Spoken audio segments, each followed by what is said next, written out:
다음으로는 문체부 1급 공무원에 대한 사직 요구 관련 직권남용 강요 부분입니다.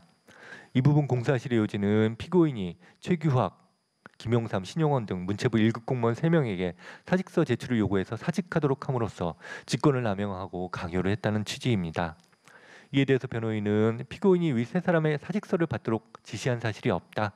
또한 1급 공무원의 경우 신분 보장이 되지 않기 때문에 1급 공무원에게 사직하도록 하였다고 하더라도 직권남용이나 강요가 되지 않는다.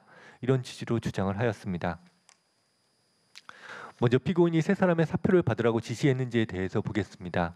당시 문체부 장관인 김종덕은 당시 청와대 인사수석이 전화를 해와서 그 세 명의 사표를 받으라고 지시했고, 이에 김기춘 비서실장에게 전화해서 재고를 요청했지만 김기춘 역시 사표를 받아야 한다는 취지로 말했다고 명확히 진술했습니다. 여기에 사표를 받으라고 지시했던 그 인사수석은 관련 사건 법정에 증인으로 나와서 자신은 대통령을 모시는 참모이기 때문에 자신 독단적으로 어느 부처 1급 공무원에 대해 장관한테 사표를 받으라고 지시할 권한은 없다, 이렇게 진술한 바 있고, 김기춘 역시 관련 사건 법정에서 인사는 자신의 의사로 하는 것이 없고 대통령의 뜻이나 의향을 직간접적으로 전하는 것이다, 이렇게 진술한 바 있습니다. 이러한 사정을 종합해 보면 피고인이 문체부 1급 세 사람의 사표를 받으라고 지시하거나 적어도 그러한 계획을 승인해서 이 부분 범행을 공모한 사실 역시 넉넉히 인정할 수 있다고 판단이 됩니다. 다음으로 변호인의 주장대로 1급 공무원은 국가공무원법상 신분 보장이 되지 않는 것은 맞습니다. 하지만 1급 공무원이라고 하더라도 아무 때나 합당한 이유 없이 함부로 면직시킬 수 있다고 해석할 수는 없고, 면직시키기 위해서는 객관적이고 합리적인 근거를 갖추어야 한다고 판단이 됩니다. 이 사건에서 보면 먼저 좌파 성향의 예술계, 단체, 개인에 대한 보조금 지원을 배제해야 한다는 김기춘 비서실장의 지시에 따라서 청와대 내에서 TF가 구성돼서 진행되었고, 그 논의 결과를 담은 문제단체 조치 내용 및 관리 방안이라는 보고서가 작성되었습니다. 그런데 그 보고서를 보면 그 조치가 필요한 사항, 그 조치가 필요한 부서로 문체부가 기재되어 있습니다. 이어서 기재된 내용을 보면 문체부 공무원들이 문학의 좌파 인사들과 친분에 의한 유대감이 형성되어 문제단체 지원을 관행적으로 인식하고 있고, 간부 공무원들의 개선 의지가 부족하다. 의지와 개혁 역량을 갖춘 장차관을 새로 임명한 후 주요 부서 관리를 강화해야 한다. 이런 취지의 기재가 있습니다.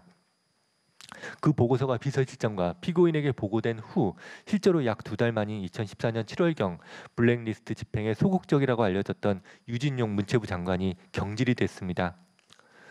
그리고 이 사건에서 면직된 최규학, 김용삼, 신용원 등 1급 공무원 3명은 모두 유진용 장관과 뜻을 같이 하는 공무원으로 알려져 있었고, 역시 모두 블랙리스트 집행에 소극적인 공무원들이었습니다. 또한 당시 문체부 차관은 그 세 사람을 포함한 총 5명의 문체부 1급 공무원의 사직서를 받았습니다. 그런데 그중 블랙리스트 집행에 소극적이었던 그 세 사람에 대해서만 사직서가 수리된 사정도 있습니다.